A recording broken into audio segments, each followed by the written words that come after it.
really what I want to talk about is I feel like anytime you go on social media, I mean, we know it's hit or miss sometimes for what you find on there.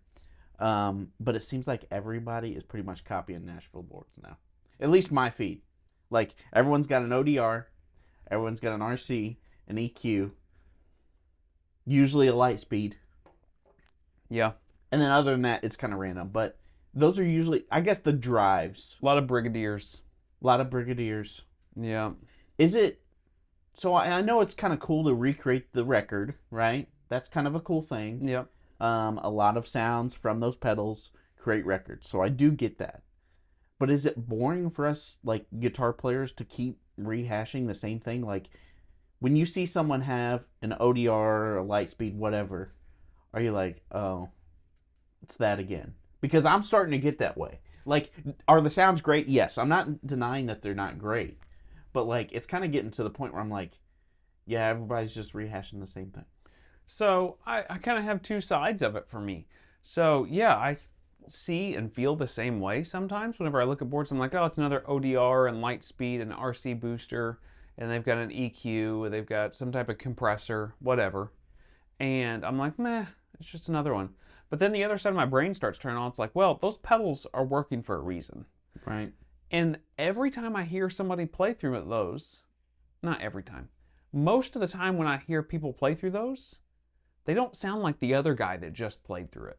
None of them sound like Tom Bukovac. Well. None of them sound like Jed Hughes. Right. None of them sound like Guthrie Trapp.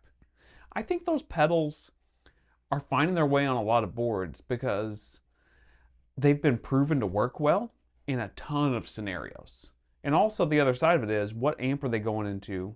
Because, I mean, even though Tom Bukovac has used that same ODR for who knows how long at this point, since the 90s, his sounds haven't been the same since the 90s.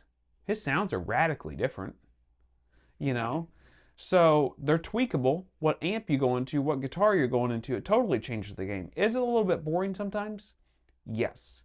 Do I want to see a unique drive on somebody's board that I haven't seen before? Absolutely.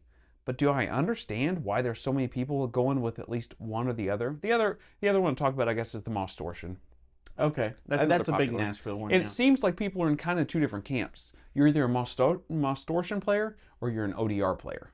I've seen people have both, though. But it's not real common. Usually it's one or the other, and then an RC booster in a Lightspeed or a King of Tone, something, you know, that's another popular in Nashville too.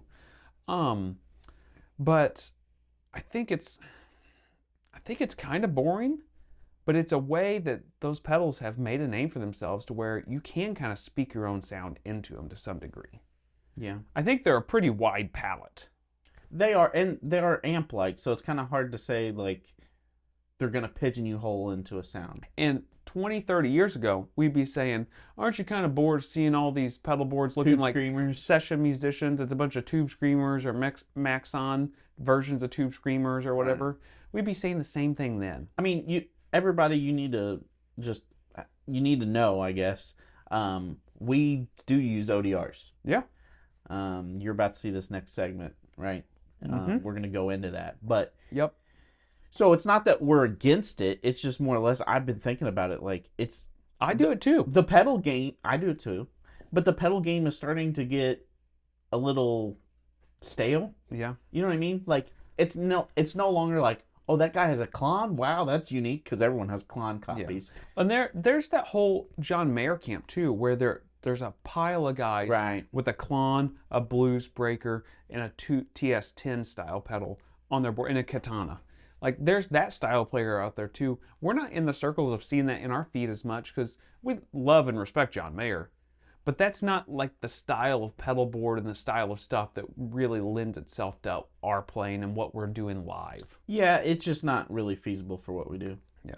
But there is that whole thing out there too. And then there's the heavy metal guys. I think maybe it might be the fact of your feed is just, you know, sending you a bunch of that stuff too.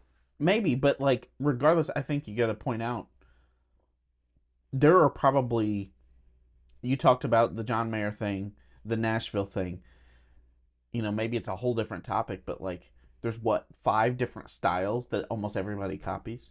You know what I mean? Yeah. The Stevie Ray Vaughan thing, which is Tube Screamers. We all just need to plug into Marshalls and turn them on 10. I guess everybody does that too. That's what they used to do. I guess it comes down to, like, this is a cliche. Yeah, it's a cliche for a reason.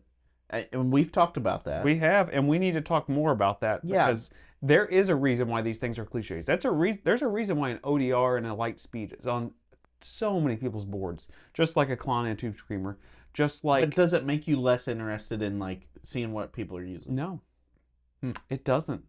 I kind of get bummed out sometimes when I see, oh, it's just another one of those. Right. But because it's nothing unique. I'm still just as interested.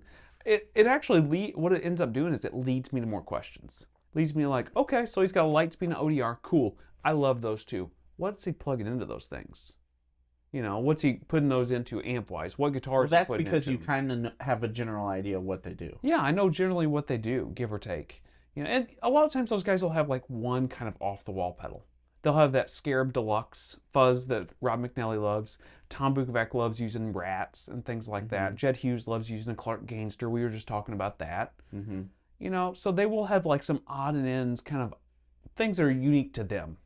I think that's a point that we need to make too, is that, yes, the basis of what they have is like the Nashville thing. The standard 3 or 4 but pedals. They have like 1 or 2 pedals that makes them unique. Bring something out, or they can push into them or put them on the other side, and it totally changes the game. Yeah. So I think the trick is to have a little different spice and flavor to it. But it is, I understand what you're saying. I'm curious if you guys get sick of seeing the same things in your feed all the time, no matter if you're metal players, country players, whatever it is. Yeah, this can apply to anybody, you know, all the Klons type, the John Mayer type boards, whatever. Yeah. So